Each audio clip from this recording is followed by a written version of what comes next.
Untuk model-model kandang seperti ini, bagaimana cara mengatasi baunya? Apakah menimbulkan bau atau tidak? Dan bagaimana cara mengatasinya? Nah, ini akan Mas Adi bagikan pada video kali ini.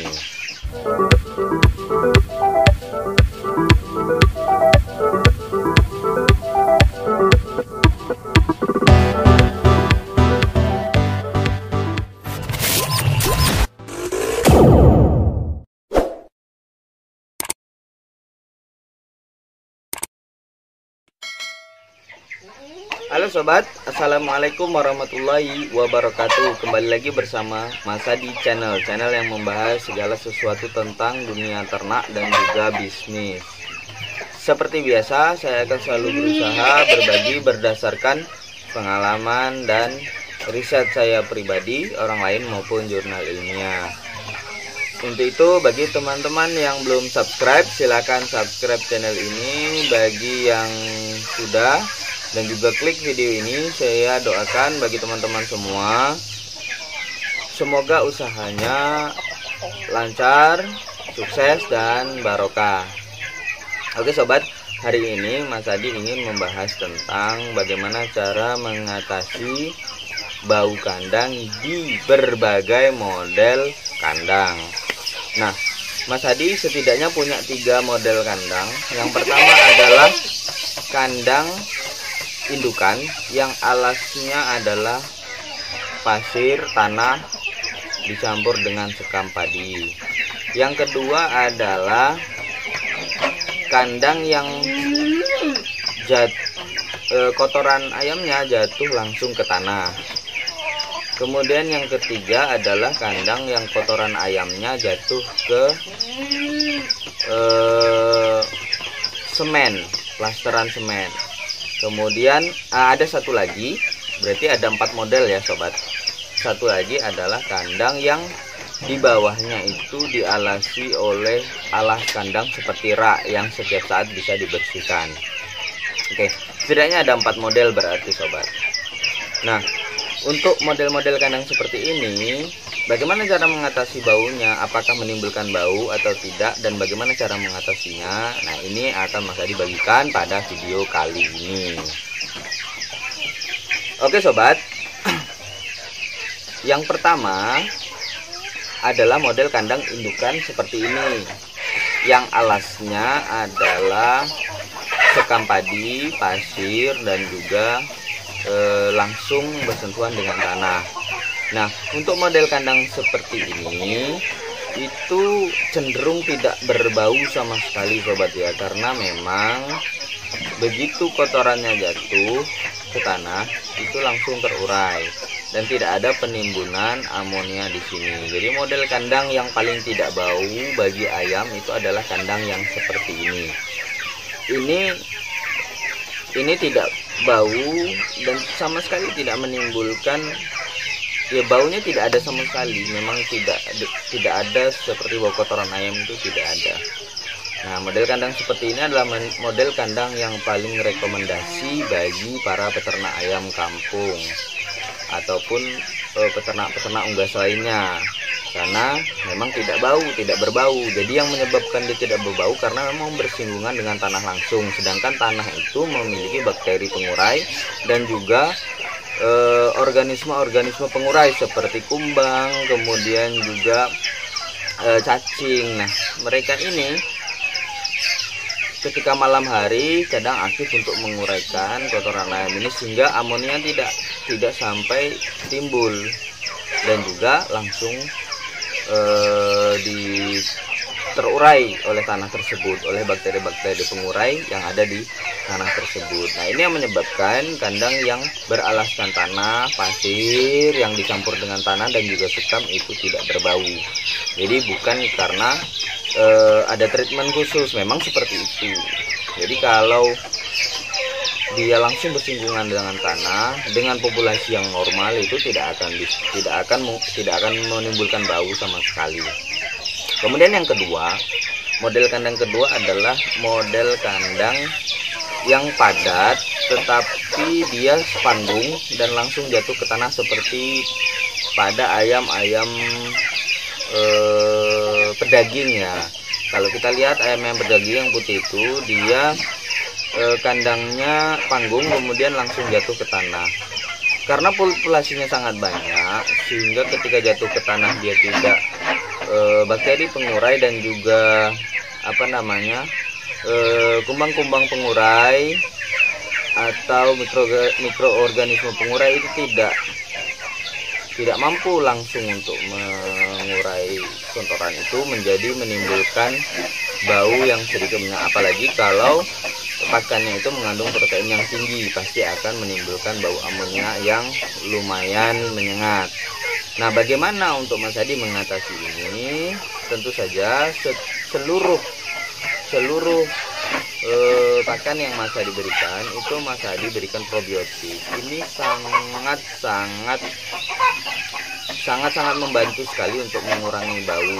Nah, contohnya di kandang ini juga posisinya ayam-ayam ini langsung jatuh ke tanah.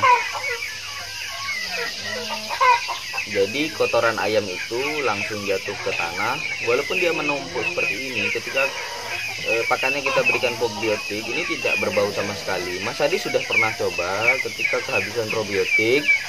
Nah, kandang ini menjadi bau karena kotoran itu menumpuk, kemudian kurangnya bakteri pengurai. Jadi yang menyebabkan kandang itu bau adalah bakteri pengurai itu kurang untuk mengurai kotoran tersebut. Nah, ketika kita berikan probiotik, menambah jumlah bakteri pengurai yang ada pada kotoran tersebut, sehingga dia langsung bisa tercerna. Jadi itu sobat ya, untuk model kandang yang langsung jatuh tanah tapi dia berbentuk panggung. Kemudian yang ketiga adalah kotorannya yang jatuh ke semen. Nah, untuk kotoran yang jatuh ke semen sangat dihindari sekali tercampur dengan air. Jadi usahakan jangan sampai tertetesi air atau terkena percikan air, biasanya dari air minum. Nah, untuk menghindarinya adalah jangan buat populasinya terlalu padat. Kalau terlalu padat, maka mereka akan ketika berkelahi atau misalnya mereka rebutan pakan, itu akan menyenggol tempat air minum dan air minumnya tumpah. Nah, ini yang menyebabkan kandang itu berbau.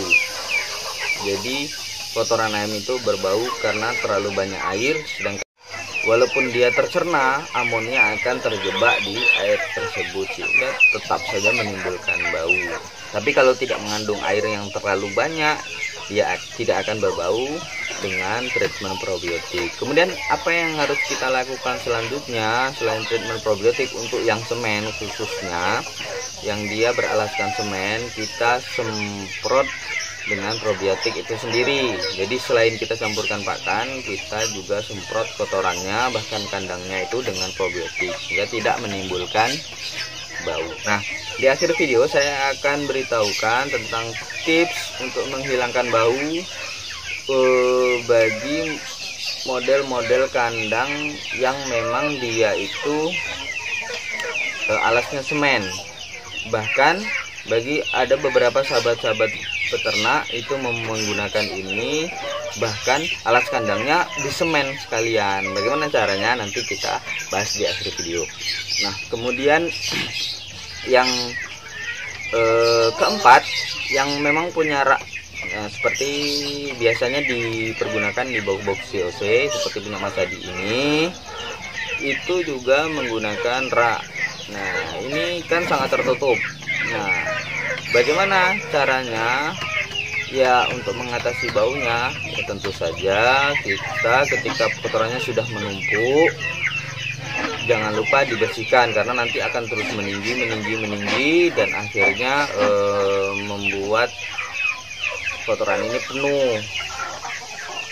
Nah, selain juga memberikan probiotik kepada pakan, menyemprot dalam kandang seperti ini, itu juga kita harus sering bersihkan kalau untuk yang dengan rak, karena memang kalau dengan rak seperti ini kita tidak boleh menunggu kotoran itu menumpuk. Nanti kalau menumpuk terlalu banyak, raknya susah digabut dan juga menimbulkan bau, dan kita harus sering-sering sekali menyemprot, apalagi kalau bahan raknya itu adalah kayu. Nah, kalau terlalu sering kita diamkan lama, itu nanti takutnya kayu dan juga bahan-bahan yang dijadikan sebagai rak itu laku. Nah, itu sobat ya, bagaimana cara mengatasi bau dari berbagai model kandang. Nah sobat, tadi Mas Adi sudah bilang bahwa bagaimana caranya agar untuk yang alas kandangnya atau bawah kandangnya itu adalah semen atau plasteran. Nah, bagi sobat-sobat, ada yang sudah melakukannya adalah dengan memberikan maggot BSF. Tapi bagi Mas Hadi belum Mas Hadi coba. Nanti akan Mas Hadi coba dan akan Mas Hadi update. Nah, seperti ini sobat ya. Ini kalau kondisinya sangat berbau, ini sangat mengganggu karena ini langsung nempel kepada dapur Mas Hadi, sehingga kalau berbau kan sangat mengganggu sekali. Tetapi di sini alhamdulillah tidak berbau karena Mas Hadi semprot dengan probiotik dan juga pakannya Mas Hadi kasih probiotik. Bahkan ketika kotoran ini menumpuk, ternyata setelah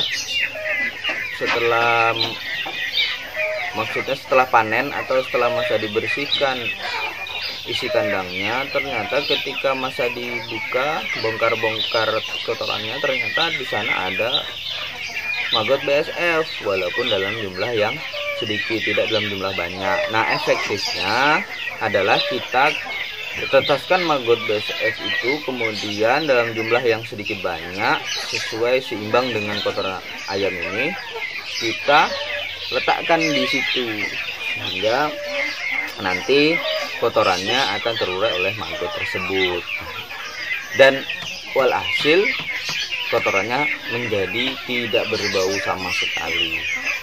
Itu sudah pernah Mas Hadi coba, tapi belum terapkan kepada kandang ini. Mas Hadi coba pada hanya baki saja. Mas Hadi letakkan di baki seperti ini, kemudian Mas Hadi taruh kotoran ayam yang sangat berbau di situ. Ternyata setelah beberapa lama, bahkan maggot-maggotnya sudah menjadi prepupa seperti ini. Nah, ini sudah menjadi prepupa sobat ya. Nah, ini tidak berbau untuk kotorannya walaupun agak berair. Jadi ini udah lama ya sobat ya, baki ini Mas Hadi letakkan maggot BSF, dan setelah beberapa waktu itu hilang baunya sobat, walaupun dia berair, jadi tidak ada amoniaknya sama sekali. Jadi itu sangat unggul sekali maggot BSF. Nah, jadi Mas Hadi sudah riset maggot BSF ini, tetapi belum Mas Hadi terapkan karena Mas Hadi butuh waktu untuk membuat kandang BSF-nya. Nanti insya Allah lah Mas Hadi update bagaimana menghilangkan bau dan juga bisa menjadi pakan alternatif. Jadi mungkin itu dulu sobat untuk video Mas Hadi kali ini. Semoga bermanfaat bagi teman-teman semua, sobat-sobat semua. Jika kalian menganggap video ini bermanfaat, silahkan like. Kemudian juga kalau ada pertanyaan silahkan komen, dan juga bagikan kepada rekan-rekan sobat-sobat yang lainnya agar menambah manfaat daripada video ini. Kita belajar bersama. Wassalamualaikum warahmatullahi wabarakatuh.